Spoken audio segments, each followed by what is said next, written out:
ya mengenai FPI tadi ini, organisasi berkaitan dengan dakwaan ormas. Kalau bendera FPI itu benderanya apa nih ya? Nah, lambangnya apa? Lambang FPI. Bendera FPI itu ada lambang tasbih segitiga. Tasbih tapi bentuk segitiga. Kemudian di tengahnya itu ada dua kalimat syahadat. Tapi dalam bentuk kaligrafi. Ya. Dalam bentuk kaligrafi berbentuk bintang. Sebetulnya bintang itu tulisan asyhadu an la ilaha illallah wa asyhadu anna muhammadur rasulullah. Tapi dalam bentuk kaligrafi bentuk bintang. Itu lambang FPI. Dikelilingi oleh segitiga tasbih berbentuk segitiga. Ya. Nah, kemudian mengenai visi misinya tadi ya.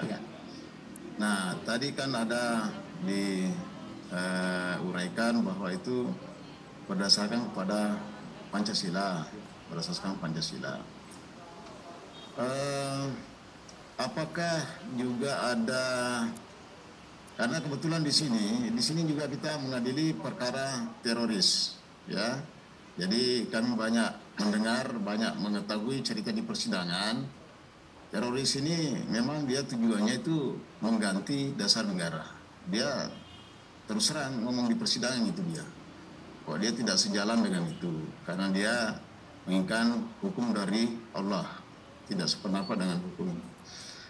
Kalau di FPI ini apakah ada seperti itu orientasinya?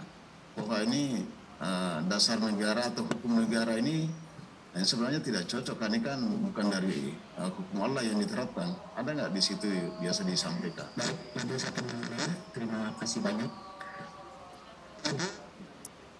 Saya punya tesis S2 itu berjudul Pengaruh Pancasila pada Penerapan Syariat Islam di Indonesia. Ya. Nah, jadi intisari dari tesis tersebut kami sudah sarikan, dan itu menjadi pelajaran wawasan kebangsaan wajib bagi seluruh pengurus dan anggota FPI.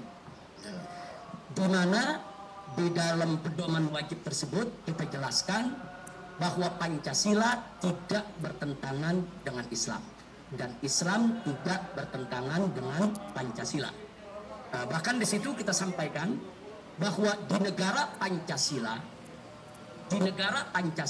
bukan hanya syariat Islam boleh berlaku, bahkan syariat Islam sudah berlaku.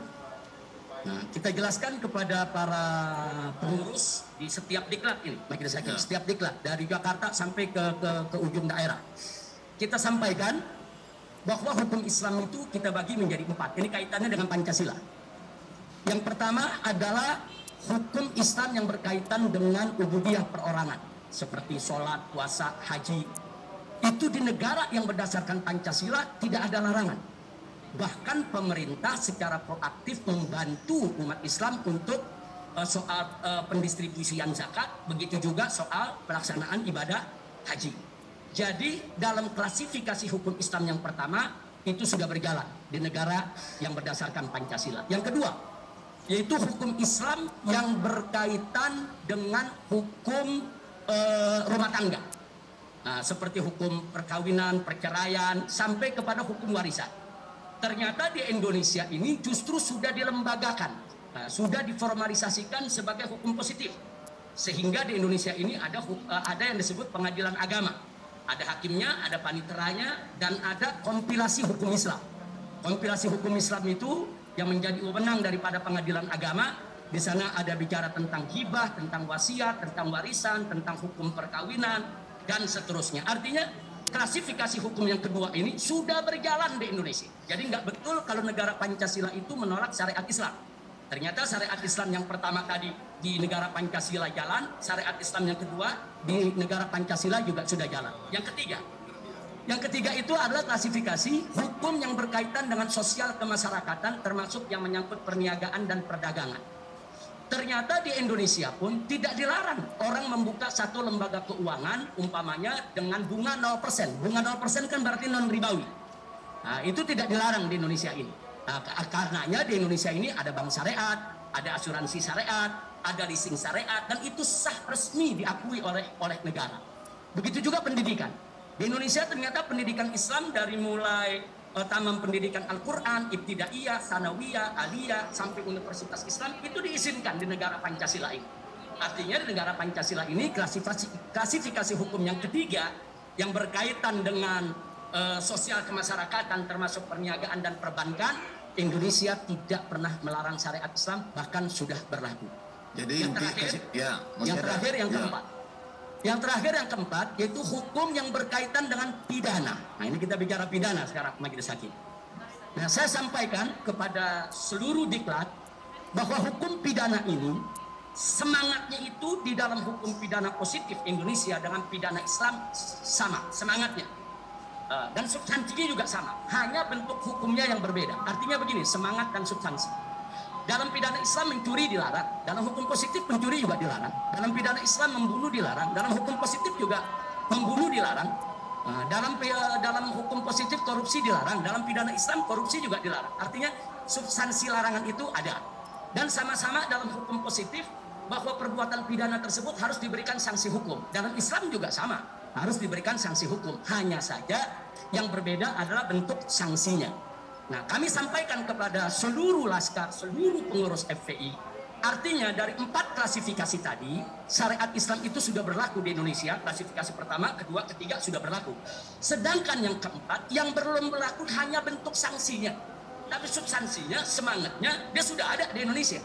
Nah, kemudian saya tutup, biasanya kalau dalam diklat-diklat, nah bagaimana kita memperjuangkan yang keempat ini supaya berlaku di Indonesia? Harus secara konstitusional, lewat parlemen, lewat DPR. Karena kalau DPR setuju besok ada undang-undang koruptor dipotong tangan, maka itu akan berlaku. Nah, jadi gerakan kami di FPI ini adalah mendorong bagaimana syariat Islam itu bisa diformalisasikan, dilembagakan sebagai hukum positif dengan lewat prosedur konstitusional. Jadi kami di FPI nggak pernah punya masalah dengan Pancasila. Bahkan kami tidak setuju kalau Pancasila itu diganti. Kenapa kami tidak setuju? Karena Pancasila itu peninggalan ulama. Dulu Kiai Haji Hasyim Asy'ari, pendiri anak daripada pendiri Nahdlatul Ulama, kemudian Kiai Haji Abdul Qahar Muzakir, itu beliau pimpinan Muhammadiyah ketika itu, dan Kiai Haji Agus Salim, pimpinan Sarekat Islam. Beliau bertiga dengan ulama-ulama yang lainnya berjuang habis-habisan, yaitu di BPUPKI, sehingga akhirnya tersusun Pancasila yang kita kenal saat ini, yang disahkan pada tanggal yaitu UUD 45 18 Agustus 1945. Jadi sekali lagi, bagi kami FPI, Pancasila itu adalah dasar, bukan lagi pilar, Majelis Hakim, dasar. Kami tolak kalau Pancasila disebut pilar. Pilar itu tidak mendasar, tapi kami sebut Pancasila itu dasar negara sesuai amanat konstitusi Undang-Undang Dasar 1945, baik di pembukaan maupun pasal 29 ayat 1. Jadi bagi kami di FPI, Pancasila adalah dasar negara, dan Pancasila bahkan juga merupakan warisan ulama. Kami akan menjaga untuk itu tetap berlaku. Jadi kami tidak pernah punya masalah dengan persoalan Pancasila. Maka itu dengan kelompok-kelompok yang tadi Pak Majelis Hakim sebutkan, ada kelompok-kelompok yang terduga teroris atau kelompok teroris yang menolak Pancasila dan lain sebagainya, kami tidak sependapat dengan mereka. Bagi kami, Pancasila tetap harus menjadi dasar negara Republik Indonesia. Yang penting adalah bagaimana menafsirkan Pancasila itu jangan sampai bertentangan dengan ajaran agama. Agama yang manapun di Indonesia harus dihormati, dihargai, dan tidak boleh Pancasila dihadap-hadapkan dengan agama. Begitu Majelis Hakim. Jadi saudara